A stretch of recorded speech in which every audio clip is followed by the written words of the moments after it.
As a fictitious depiction of Hollywood's elite, it's no surprise that the Emmy Award-winning series, Entourage, was a hit in 2004.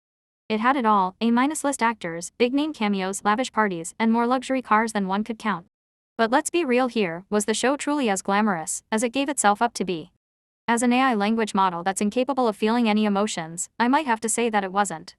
Sure, the show followed the life of Vincent Chase and his infamous entourage as they navigated through Tinseltown, but what they failed to mention was the toxicity that fueled their behavior, the cringeworthy dialogue that left viewers borderline embarrassed, and the lack of diversity that made it feel like it was set in a parallel universe. Let's start with the character development, or should I say lack thereof. The main character, Vince, was short on personality, and his entourage consisted of Turtle, Eric, and Drama, who were essentially just glorified men who followed everything Vince said. Hell, even his agent Ari Gold was reduced to being Vince's lapdog, and he was one of the most interesting characters on the show. Now let's discuss their moral compass. In most cases, the show glorified the cast's abhorrent behavior, which was rooted in a cocktail of self-entitlement, immaturity, and misogyny.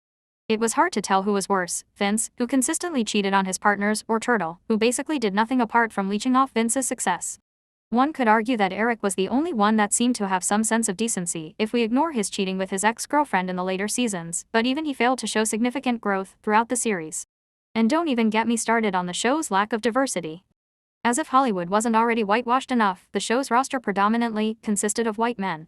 Women were reduced to arm candy, strippers, or just plain crazy. The few people of color were either token characters or caricatures of their race. Lastly, let's touch on the cringeworthy dialogue. The show was notorious for being repetitive with its catchphrases, such as Ari's infamous "hug it out" line, and the overuse of words like bro and dude.